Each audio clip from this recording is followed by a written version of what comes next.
Hi.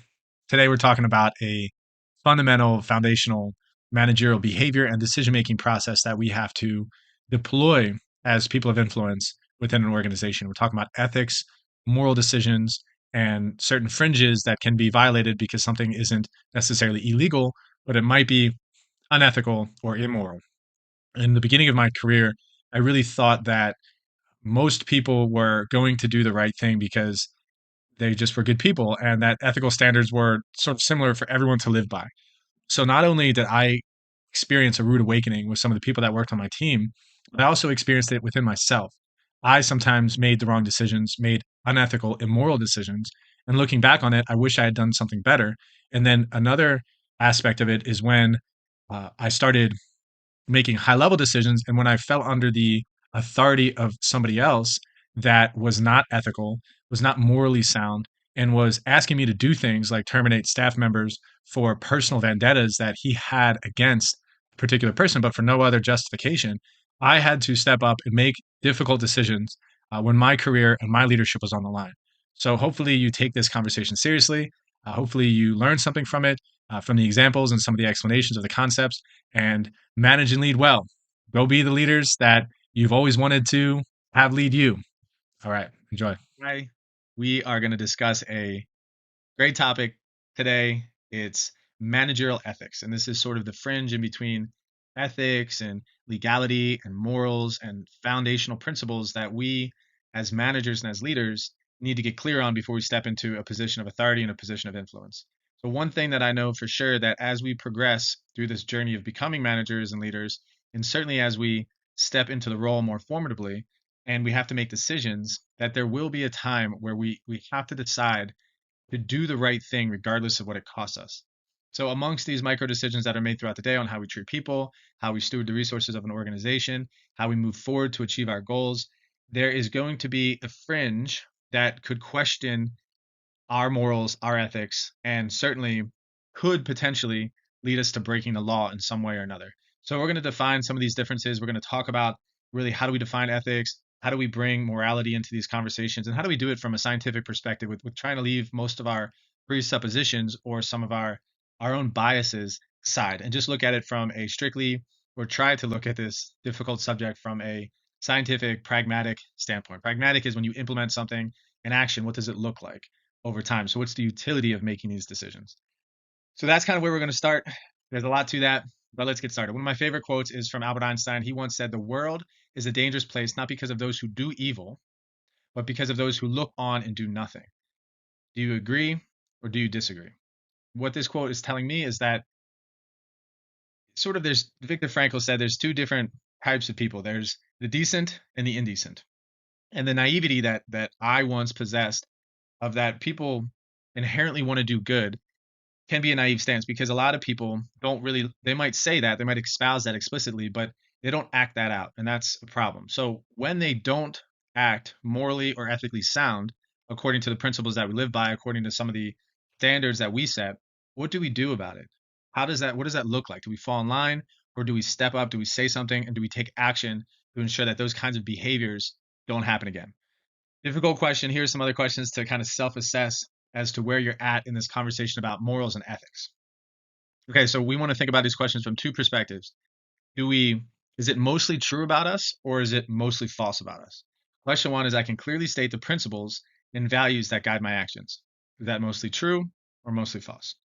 Question two is I quickly acknowledge my mistakes and take responsibility for them. Is that mostly true or mostly false? There's two questions there, acknowledging mistakes and taking responsibility for them. Number three is I am able to quickly forgive and forget when someone else has a serious mistake that affected me. Is that mostly true or mostly false? If we don't forgive, certainly it's hard to forget, but if we don't forgive and forget, then we could build up resentment, and that resentment could lead to unethical actions, sort of an eye for an eye, towards the person who wronged you, which could be morally or ethically unsound. Number four is when making a difficult decision, I take my time and assess principles and values. So I prioritize the decisions that fall in line with my values. And if they don't fall in line with my values, I don't want to make those decisions. I take that into consideration when I make decisions. Mostly true or mostly false? Number five is I have a reputation among my friends and coworkers for keeping my word. telling the truth, being dependable, and following through with it. Mostly true or mostly false. Number six is I am completely honest and can be trusted to tell the truth. Mostly true, mostly false. And the last one, just to consider as we walk through this conversation, is when someone asks me to keep confidence, I always do so completely. So when somebody asks me, hey, please don't repeat this to someone else, I take that seriously and I don't do it. Of course, the question remains is if they share information with you that is illegal, unethical, immoral, what do you do with that information? Do you still keep it in confidence or do you violate the trust of that person and say blow the whistle on them? Things to consider. Okay, moving on. Managerial ethics. Is there a certain standard of ethics that apply to managers more so than other people? And I do believe that when leaders are put in places of influence and that we're brought to a place to lead and guide other people, that there is a higher standard that we may need to live by. And again, that might put some personal bias into the conversation, which I'm trying to remove in this.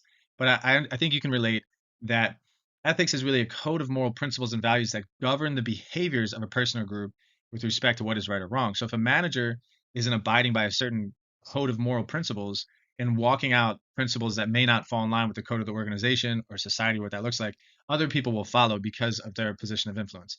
So that's why managers should really consider this conversation about ethics and morality to a high degree. So there's three types of behaviors, kind of codified, free choice, and ethics that have to be differentiated and understood in order to progress through this conversation. So codified law, this is the judicial branch of the United States government. This is law, values and standards written into the legal system and enforceable in the courts. So when something is illegal, it's pretty clear. The law says this, therefore it will shape our behaviors because of the law. If we don't abide by these behaviors, legal consequences can come upon us. Yet, we make choices that aren't necessarily illegal, but could still be unethical. We'll unpack that in a little bit. So we have this thing called free choice. And of course, free choice kind of fits within these moral lenses. We have the choice to terminate someone or not terminate someone based on sound principles or based on, say, personal affliction. So we don't really like them, and we find ways to make a decision to terminate them. We have the choice to do that. We might have the authority to fire somebody in that regard, but we might have the legality to do that. But is that right? Is it the right thing to do? I have the choice to go to a pizza place tonight and eat four pizzas because I love pizza and that's something that I have the free will to do. But is that morally and ethically right for me to do that to my body, to potentially my position as a father and a husband? Is that healthy? And these questions will be unpacked as we go. So, free choice is behavior not covered by law and for which an individual has complete freedom to make these choices. Of course, freedom brings a whole set of other laws and regulations along with it. And it's really the freedom to choose within a moral constraint. So, ethics, which is what we're going to really unpack in this conversation tonight, is standards of conduct based on shared principles and values about moral conduct. So ethics can be determined within cultural values differently. If you go to a different country and you experience laws that are different, you're also going to experience ethics that are a bit different too. So it might be okay to say kill dogs or certain kinds of what we would consider pets here in America. In other countries, they don't consider that to be an illegal and unethical act is to say dispense with a dog or dispense with a cat or whatever that is in a non-humane way. We have laws and really ethics that protect animals or pets, animals that could be pets in some kind of way. In other countries, that's not the case. So that's just an example of standards of conduct based on shared principles and values about moral conduct. There's three domains of human action. And what we really just talked about are these kinds of domains. So when you look at the explicit control, you think about society's ability to control certain choices or certain behaviors based on a domain of codified law, legal standards, which you talked about. So that's high explicit control. And then in the middle, this kind of fringe, this threshold is this domain of ethics, social standards. There is some legality to it, and there's usually a sum of better choices that have worked out in the long run that sort of place this domain of ethics and social standards in its realm. And so that would be between high and low explicit control. So we have a lot of control over that as managers. And then this free choice. This is where we have these personal standards, what we do in our personal time, how fast we drive our car, how many pizzas we eat, how we treat our animals at home. I mean, these are still, I believe, certainly on the spectrum of important decisions that we make, but the control over them, especially in our society, is not that high. So if I was to eat a bunch of pizzas, I can't really get in trouble for that. But if I was to say, come to work and maybe order a bunch of pizzas to my kid's birthday party on work funds, that would fall more into this domain of ethics, social standards, and certainly codified law. I'd be breaking the law. Could I do it? Yeah, but should I do it? And is it legal? Those are questions that we have to really consider before we make those kinds of decisions. All right, ethical management today. It's different. It's different than it has been in the past. It seems to be more robust. It seems to be that our behaviors with the exposure that we have to social media and other influences are looked at more more carefully. So we really have to take into account how we treat people, how we treat some of the decisions we're making, and how we fall in line with some of these moral ethical standards within our organization. So ethical lapses have been pervasive, meaning managers and high-end business leaders don't really get a great rap because of some of the bad decisions that they've made in the past. So we have to think about that. Unethical behavior has many causes. There's an ego involved, there's greed, which hopefully we can all relate to. I mean, if you think about padding an expense account, will you really get caught if you take that gas that was, $65 and you put $75 on the gas expense? Is that is that something that you're going to get caught doing? Maybe, maybe not, but it's a greed thing. It's when you're conflicted with those kinds of choices, you're falling victim to greed, and a lot of people probably can understand that. Pressure to increase profits. This is a big one.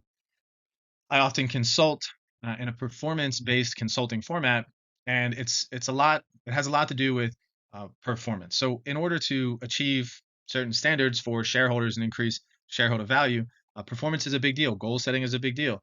Control systems are a big deal. Whether or not you perform could cause you your job or your position. So what people do is they tend to uh, cheat in certain kind of ways, or they might use incentives to a degree that is not meant to be done, sort of unintended consequences of an incentive program in order to achieve goals.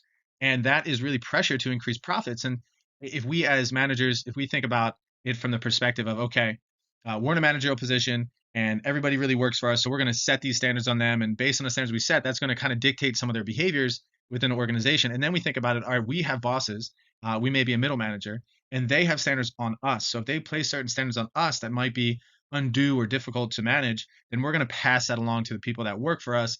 And that needs to be taken into consideration as pressure to increase profits. And this is pervasive. This happens all the time. Desire to appeal successful. This is also sort of, I would put this in a personal ego thing, is that we want to make sure other people think that we're doing well. So to what extent or to what degree are we willing to act immorally or unethically so that other people think that we're wealthy or successful, whatever that looks like. So managers carry a big responsibility for setting an ethical climate. I mentioned earlier that people are looking at us. We're not managing in a vacuum. We have influence over the people around us. So the decisions we make, the things we do, they matter. And if we don't understand that, then that could get us into some trouble as well. Four types of ethical managerial behavior. So this is a fun one to look at. If you think about the ethical manager, what are some of the things that are taken into consideration with how they behave and how they act and how they make decisions? Well, number one, and I think this is really important, is that they display honesty and integrity. They tell the truth, and the integrity of the consistency of their truth telling. It's not just today, tomorrow, and the next day. It's they tell the truth all the time, and they tell it in a professional and kind way. It's sort of truth plus grace in a way that, hey, listen, I have to tell you the truth, but I'm going to do it in a way that's sort of dignifying. I'm going to let you know what you need to know, not for my own personal best interest, but for the best interest of the organization. And doing the right thing, even if it costs them something. That's going to be a theme that I repeat often. And then you communicate and enforce ethical standards through behavior. So it's not just that I am telling everybody that we should be filled with integrity and that we should be completely dependable. But at the same time, I'm setting some of these standards for the team, but I'm also acting them out myself. And it's not, this is the difficult part. It's not just saying it, it's also doing it at work and then also living it out in some of your personal choices in life too, because people can see that. Is fair and decisions and distribution of rewards. So is fair and decisions, is making decisions for the best interest of the many and not just themselves. And also is with distribution of rewards, it's like, okay, if you're getting paid $100,000 to do this task and somebody else did 75% of the work, are you splitting some of those funds? Are you taking into consideration rewards for some of the people that are deserving of those rewards? Or are you just using structure and power and authority to subdue the people that are below you and just taking most of the rewards for yourself. So being fair in the distribution of rewards. That's not just, hey, here's what I get and here's what you get. It's no, here was your contribution and here was Jerry's contribution, here was Sally's contribution. And we've all contributed in a certain type of way. So I'm going to make sure I reward and recognize the contributions of other people along the process. And then, of course, shows kindness, compassion, and concern for needs and feelings of others. So I'm going to repeat all this, and you tell me whether or not the ethical manager or a manager that you would want to work for is exuding these kinds of behaviors. Displays honesty and integrity, communicates and enforces ethical standards through behavior, so it doesn't just say it, but actually does it, is fair in decisions and distribution of rewards, shows kindness, compassion, and concern for the needs and feelings of others. That, to me, really defines what an ethical manager is. Why is ethics good for business? The business case for ethics and social responsibility, but we'll unpack that in just a minute. Why is it good that managers act this kind of way? Well, studies have found a positive relationship between ethical and socially responsible behaviors and a firm's financial performance. So if you look at 10 years of implementing ethical standards that are morally just and socially founded, and also social responsibility, which is really doing some of the things not just for the best interest of the company, but for the community and for the people and for the planet and this kind of stuff. If that happens over the course of 10 years and it's done pretty consistently, if you take the same exact company and you don't have that same kind of behavior and say they have the same opportunities for growth, whatever that looks like, the one that's implementing those standards tends to be better performing financially. So it's difficult to quantify, but it seems to be that acting ethically, acting morally, and incorporating some level of social responsibility is good for financial performance as well. Easy to say, it might not be that easy to prove scientifically, but that's what the research is saying. People prefer to work for ethical companies. This is pretty obvious. I wouldn't want to work for a boss that's asking me to do things that are ethically not right. And I would think that other people would feel the same way. There's a lot of stress and a lot of pressure that you can be under at work, even working for an ethical manager and ethical leader. There's enough of a performance pressure to then think now you have this additional variable of having to do things that might be blurring the line between ethically right and ethically not right. So people prefer to work for ethical companies. Majority of customers would switch brands to do business with a company that is ethical and socially responsible. So now you look at it from a consumer purchasing perspective. As a consumer, would you be more inclined to do business with a company that is espousing moral and ethical standards that seem to be fair and just and right? Or would you spend your money with a company that you knew was not using their business influence for the best interest of society?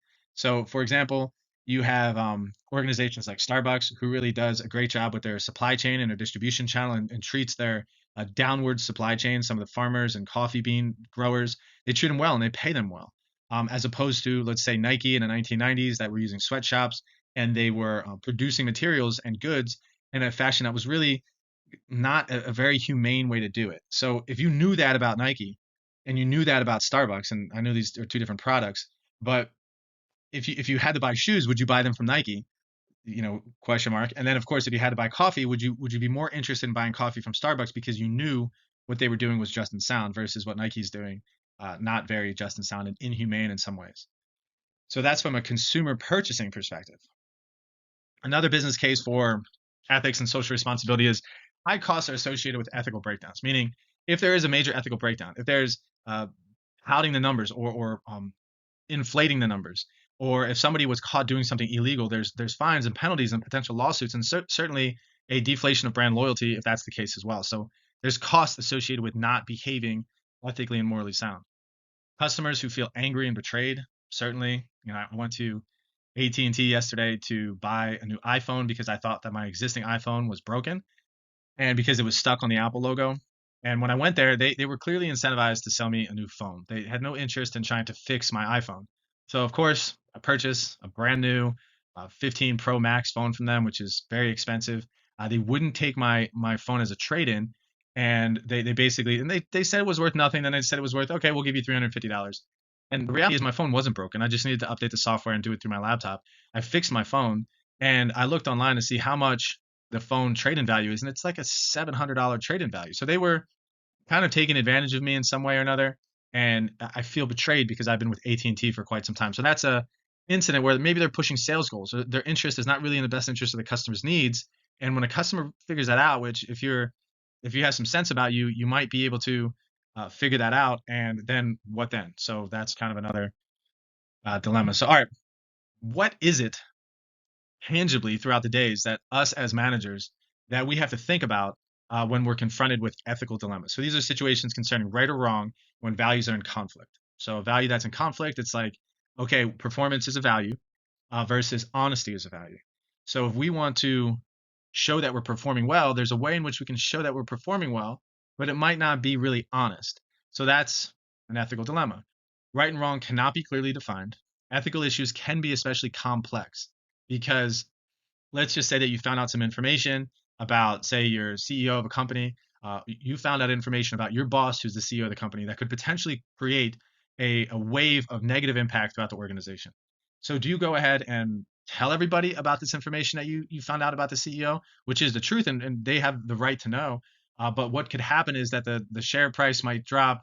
You might have some layoffs within the organization because it's found out that it's not being led well, or whatever that looks like that could negatively impact some of your colleagues. So this is one of those decisions as well. So a moral agent is a person, an individual who must make an ethical choice in an organization. And this is what I was trying to describe earlier, where you at some point, either as an employee or as a manager or as a business owner, are going to be confronted with these kinds of decisions. You will be a moral agent. You probably have been a moral agent in the past, but at least now you can conceptualize it and say, now that I'm a moral agent and I know I'm a moral agent, what is it that I should do and why?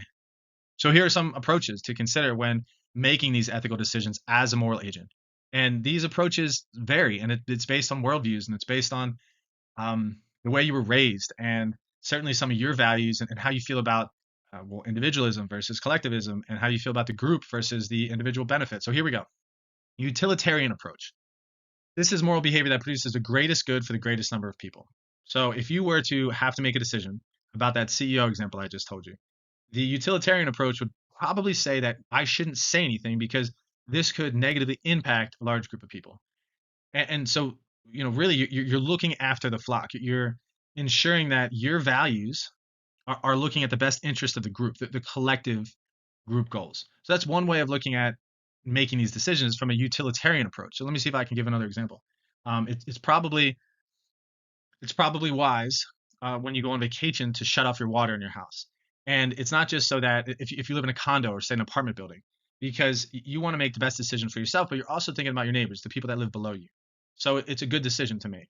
Might take some time, but instead of thinking, all right, how is this decision going to impact me? And maybe I got to go back home and turn off my water. I forgot. But you're really looking after the interest of your fellow neighbors as opposed to just yourself and just your floors and just your water usage. So the individualism approach, which acts are morally acts are moral if they promote the individual's best long-term interest. And a lot of the decision making around capitalism tends to fall in line with this individualism approach because it turns out that when people make the best decisions for themselves, that are morally sound, that are ethically sound, and are making sure they take care of their own responsibilities, their own house, their own order of things, that tends to work out in good. Look at that in multiplicity. If everybody did that and cleaned up after themselves, recycled property if they needed to, covered their responsibilities with their children, made sure they parked their car in the right place, and they cared mostly about them and their own responsibilities. In the long run, that tends to work out for the larger group of people. So that's what the individualism approach to making ethical decisions really looks like. And now you have this moral rights approach.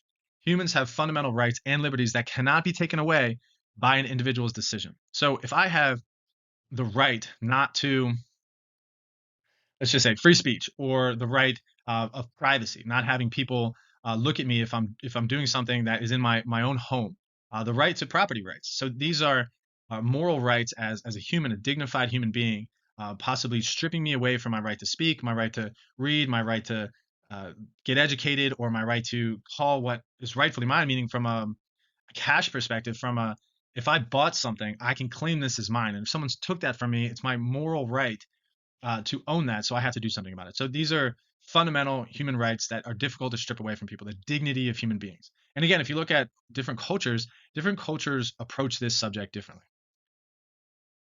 Justice approach to ethical decision making. So justice is something that is going to come up a lot when you make decisions. Is this fair? If even if you apply consequences, are you applying consequences in a way that would be would be set in place for everybody and not just one person? So moral decisions must be based on standards of equity, fairness, and impartiality.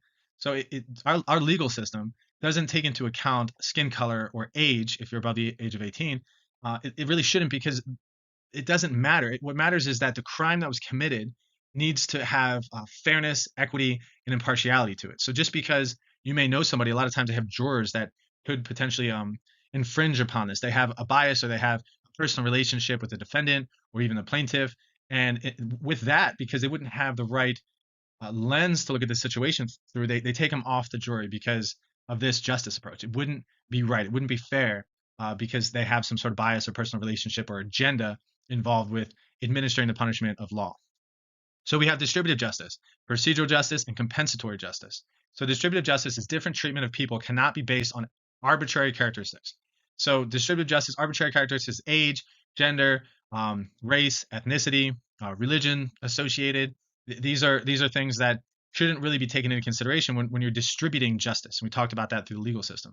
Procedural justice, rules must be administered fairly. So, all right, if I need to go into work and I need to punch in, and then after I punch in, I have to go to my computer, I have to log into my computer, and I have to say be at my desk to take phone calls for the first hour. And I have 10 other people on my team that have the same exact position. But Jerry, John, and Sally don't have to do the same behaviors that I have to do, because they're just, maybe the boss likes them more, or maybe they've been there for maybe a little bit longer, and they just sort of, even though that's the same exact position and the same exact job duty, for whatever reason I have to follow certain rules and they don't. So you can see how that could go wrong. I live in a HOA with about 310 residents, and there's a certain way in which we are supposed to walk our dogs. We have to walk our dogs on a leash. We have to make sure that we pick up after our dogs when they go to the bathroom. And some people do it and some people don't. And the people that don't do it are really breaking this procedural justice, and they should have a fine enforced upon them. So that's a good example of procedural justice, that when it's put into place, that we all have to follow it, and we all have to do it in a way that's fair. So work environments, I think, are often, um, what would you call it? They're also, this is often brought to light in a work environment, that why do I have to do this but nobody else does, or vice versa. I'm doing this, or everybody else is doing this, but I don't have to do it. And there's an issue with that. So when we put in these rules, when we put in these processes, we have to realize that we have to enforce them. All right, compensatory justice is individuals should be compensated for the cost of their injuries by the party responsible. So if I was to go, let's look at work, for example. If I was to go and, how can we do this at work? Um, if I was to go and wrongfully spread a rumor about a coworker that led to them getting demoted, and it came to light that I spread this rumor wrongfully because of some personal vendetta, and they were demoted, and for say 6 months, their pay went down, and therefore they didn't make, say, $3,000 worth of income. So that $3,000 of income that they lost was because of me spreading wrong information about them that got them demoted. So the question is, do I owe them $3,000 plus a potential hardship cost of, say, another $3,000 of being embarrassed and being demoted and being wrongfully accused? And the answer here is yes, that is compensatory justice. That individual should be compensated for the cost of their injury, which their injury is because of blasphemy. It's slander that I used to attack them, that was in the wrong. And of course, if you hit somebody with your car and you cause damages, you should probably pay for those damages, or you're going to have to pay for those damages. If you were to steal something, this kind of thing. So that's compensatory justice. Very important to understand. Practical approach, which is quite interesting, but it's very pliable, which can be dangerous at times when you use this approach, because some people might think this, some people might think this. It's just based on their morals, their culture, their ethics, their family upbringing, whatever that looks like. But the practical approach bases decisions on the prevailing standards, society, and all stakeholders. So you're really representing a ton of people when you say, oh, this is the practical approach to decision making. Criteria for a decision to be considered ethical, acceptable by the professional community. So let's look at the professional community of realtors. And realtors tend, maybe like hardcore, high-end luxury realtors. And the community tends to, say, favor certain types of buyers. And if people tend to do that, and that seems to be what's accepted within this community, is it the right thing? But well, according to this, it might be. A manager must not hesitate to publicize decisions on the evening news. So not only is it a standard that has to admit all three of these, or has to make all three of these. Not only is it acceptable by the professional community, but also I'd be willing to take that decision and put it on the front page of the newspaper, and I'd be perfectly fine doing that. I wouldn't have a higher heart rate or anxiety doing that. I would just do it. Person would typically feel comfortable explaining to family and friends. So not only is it socially acceptable amongst this group of professionals. I'd be willing to post it on Twitter, YouTube, Facebook, all this kind of stuff, and on CNN, MSNBC, Fox News, all this kind of stuff. They can run it if they want to. They can quote my words. I'd be totally fine with that.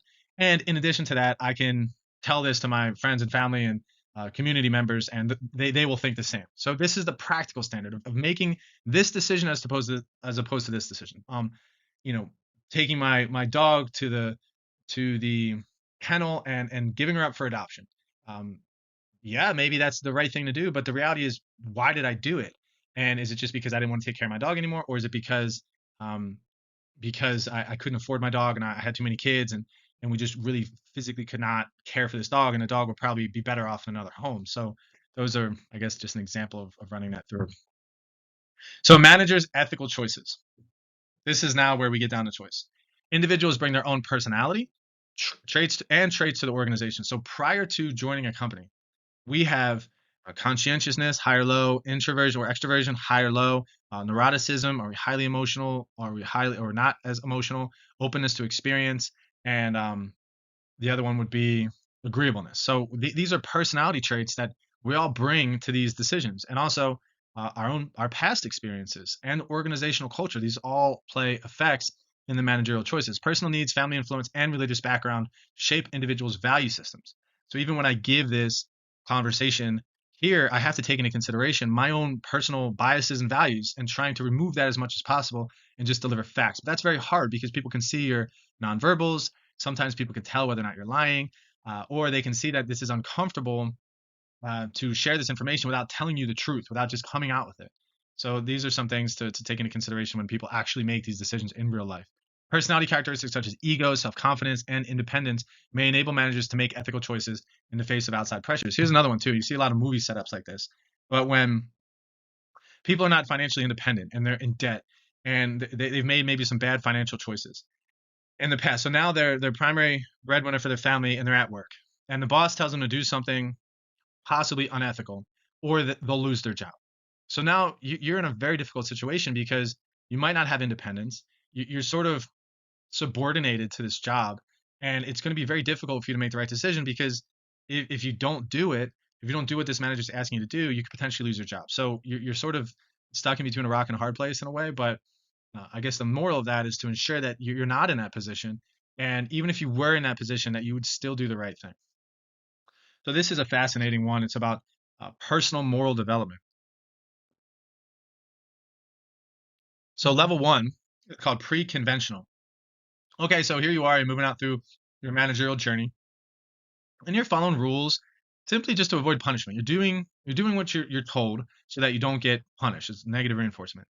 Acts in own interest. So you're doing things because you want to get a leg up, you want to win, you want to be looked at as successful, and your obedience is for its own sake. You just obey so that you can get ahead and you follow these rules. That's pre-conventional level one. It has a lot of self-interest, and typically the leadership style is autocratic and coercive. Autocratic basically means it's sort of top down. You're going to tell the people on your team to do it because they have to do it because the rules say you have to do it, and oh, by the way, I'm the boss and you have to be obedient because that's the way it is. And you're task based, so you're not really in relational consideration. You're more about the task and accomplishing goals. So that's level one, called pre-conventional. The next level, which would be considered a level up in this moral development, is level two, and it's called conventional.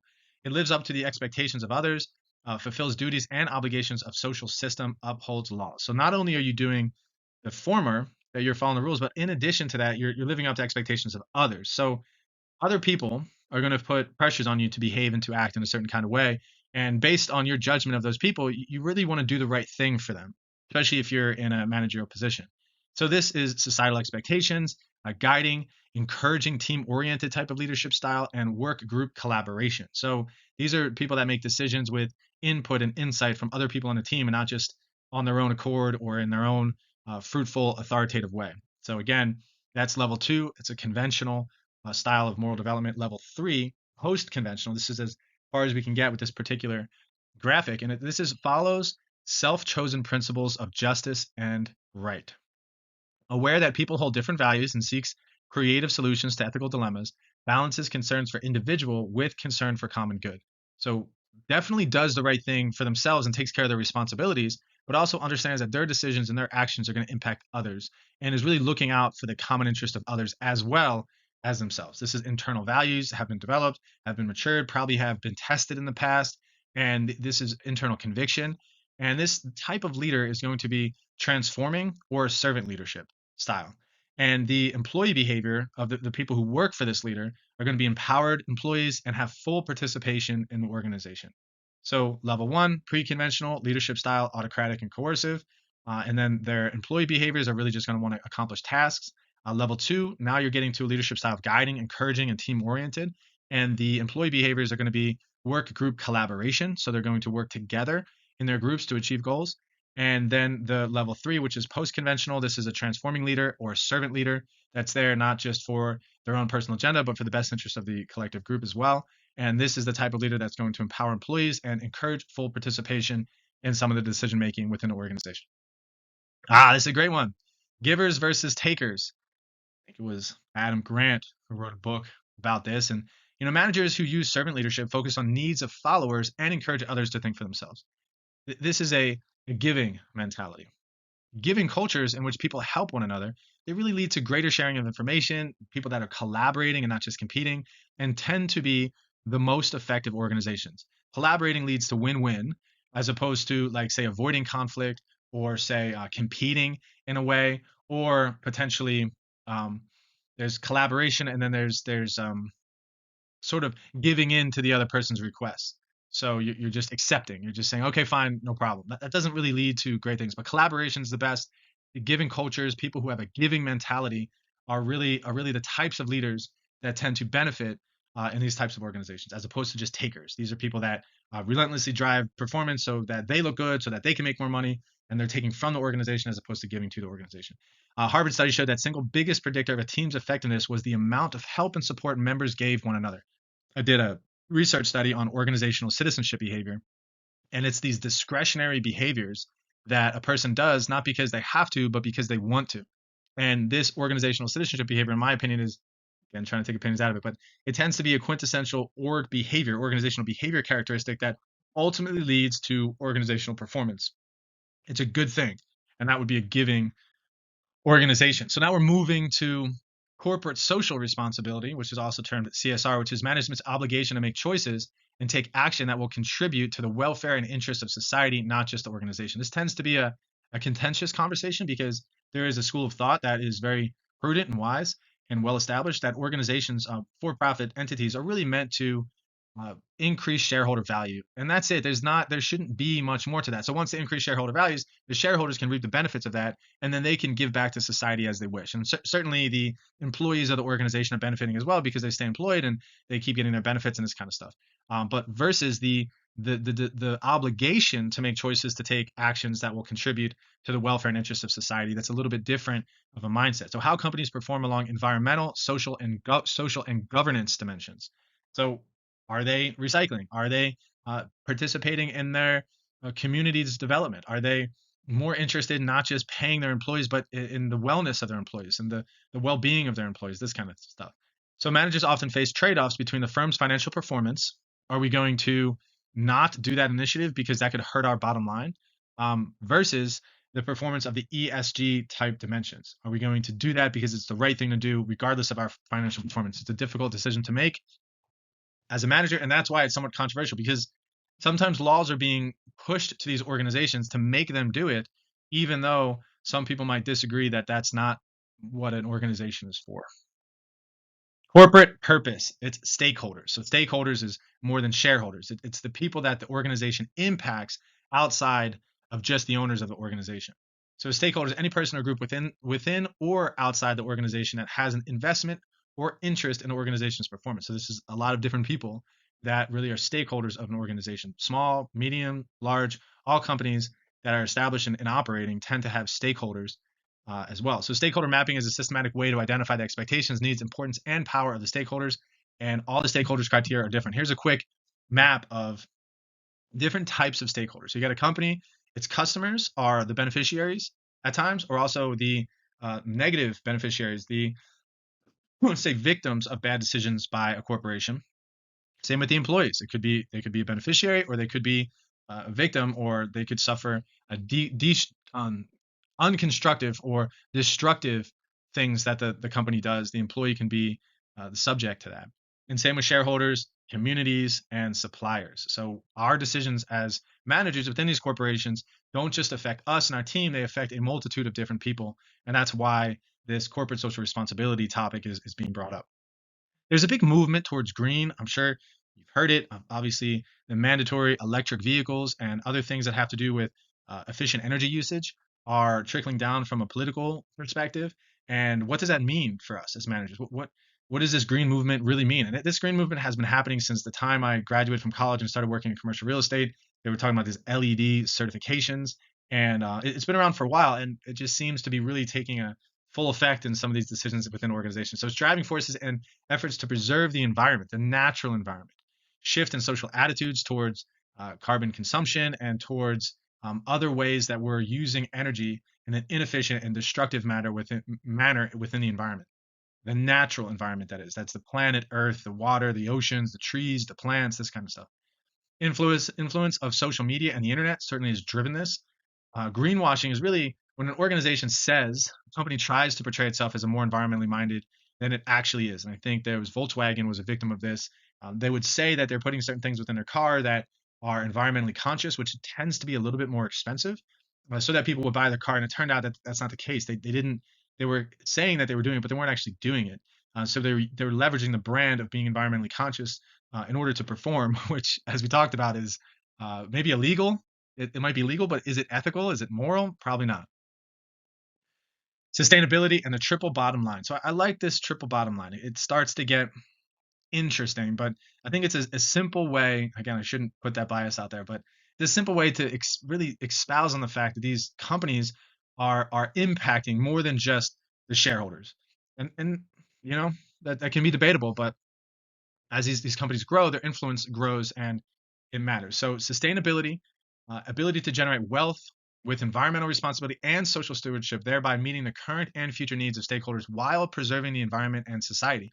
Addresses environmental and social concerns in every strategic decision. The triple bottom line measurement of an organization's social performance, its environmental performance, and its financial performance. So financial performance matters.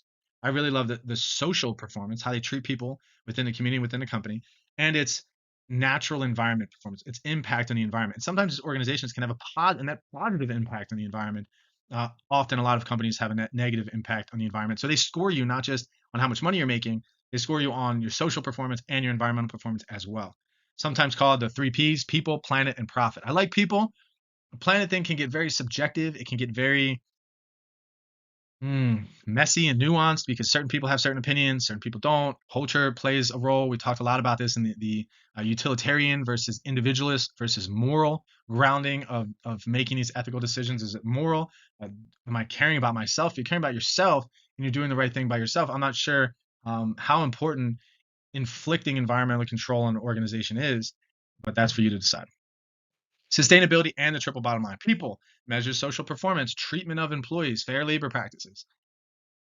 Good one here. Planet measures environmental performance. We talked about the potential loopholes in that. And then profit measures financial performance. This is pretty standard. This has been in existence all throughout the Industrial Revolution and certainly in existence today with most for profit organizations. Financial performance matters. All right. That's triple bottom line. So building an ethical organization turns out just like a governmental perspective, how we have the executive, the judicial, and the legislative branch of our presidential, judicial, and executive, the three different branches of our government. And they sort of have checks and balances, and they sort of wrote this into the Constitution and the development of the state and federal law systems and how Congress and the Senate are meant to act in this regard. So really, it's setting up an organization to have checks and balances along the way. I think this is a great subject matter to consider because we can't all think as managers that we have all the right answers. We have to realize that yes, we have values and morals and beliefs as a community within this organization, but maybe we can set up a structure as well to check us on some of these things along the way. So values oriented ethical leadership, volunteerism, code of ethics, ethics committee. These are, maybe there's a gray area with a decision or something that has been done that gets put through the ethics committee and they decide whether or not this was ethically wrong or if it was fits within the bounds of the ethical standards that they've set in place with the organization. And then you have a structured oriented, which you have a chief ethics officer. I've never actually heard of that position, but apparently some organizations have a chief ethics officer. It's kind of like, being God or being Moses, like here's what the right thing to do is. So interesting. I don't want to put my personal bias on that one either, but that exists as a test, as a check. And of course, you have an ethics hotline. If something might be in violation, you can call in and maybe you speak to a third party organization that understands ethics maybe a little bit more than you do, and you can ask them like, "Hey, is this the right thing to do? I'm not sure what to do here." Ethics training within organizations. There's a lot of this coming out because of the way that individuals represent a company. And sometimes that can be a good thing, sometimes that can be a really bad thing. And to train people on how to behave properly within an organizational environment is probably a good idea, at least at the beginning phases of orientation. And then support for whistleblowers. We'll talk about whistleblowers in a second, but whistleblowers are people that really call in, blow the whistle, if you would, of people that are doing something wrong, and they risk their own personal career and they risk their own job because they need to make sure they bring down this particular person or this particular set of behaviors that a company is doing that they know is not right. That's what a whistleblower is. A values oriented approach directly targets individuals' internal desires to be ethical. So here at this organization, we are productive. We care about our fellow employees. We value honesty, integrity, and hard work. Like these are really instrumental values that we care about as individuals. And then, of course, the organizational values, more terminal, because we want to make an impact in the world or because we want to leave a legacy, this kind of stuff. So ethical leadership means that managers are models of honesty and trustworthiness. I think we can all take something from this definition. To be an ethical leader, it's almost like to be a good leader, to be a leader that is sustainable throughout time and thinks about long-term impact, has to be an ethical leader. So I'm going to start this read of the definition over again. It means that managers are models of honesty and trustworthiness, are fair in their dealings with employees and customers, and behave ethically in both their personal and professional lives.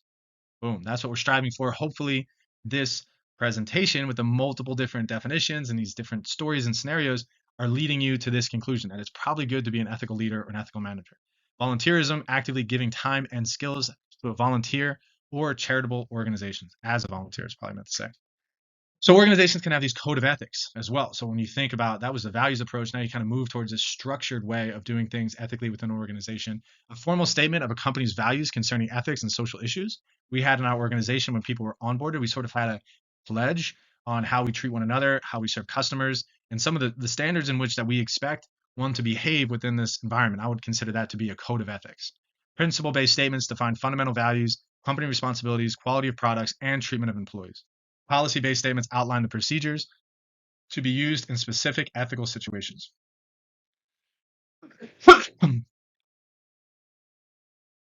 Excuse me. So we just have two more slides left. This one and one, and I'll wrap up. But so ethical structure, which is, you got the values driven and then of course the structural driven approach to creating an ethical organization. One is more individual, one is the unit of analysis would be the organization. So ethical structures represent the systems, positions, and programs a company can undertake to implement ethical behaviors. We already talked about that. This is the checks and balances, the three branches of the government, the Constitution, the state versus the federal law system, and the Senate, Congress, these kinds of things. So that one person cannot be tyrannical over the rule of that organization. These checks and balances are put into place structurally. Ethics committee, talked about that, and then a chief ethics officer. We already talked about that as well. So whistleblowing, which we already touched on as well. This is something we want to encourage. You would think. I mean, not from a people shouldn't just run around blowing whistles on a person that may be parked in a handicapped parking spot all day long. These are silly things. But the reality is, if something really terrible is happening within a company, you want to create an environment where that person feels safe to say hell on that person or blow the whistle, say, hey, this isn't okay, and step up to that plate and do it. And then when they do it, that they're protected, that they're not fired or condemned or canceled or anything like that. You want to make sure that they feel comfortable doing so. Welcome back. Thank you for listening. Hopefully you were able to learn a little bit about the thought process of making decisions with an ethical and moral lens, and also realizing some of the consequences that can ensue if we don't take these conversations seriously. And this applies to our personal life, our professional life, and some of the decisions that we're certainly going to be faced with as leaders and managers. So differentiating between ethical decisions and legal decisions and understanding what's in between, learning how to develop through that continuum of moral development and doing things not just for the benefit and interest of ourselves, which is important for taking care of our responsibility, but looking at the collective good and moving towards a level of servant leadership and team collaboration and a win-win environment that we can certainly impact with the organizations, the families, the communities that we associate ourselves with as managers and leaders. Thank you so much for listening, and talk to you soon.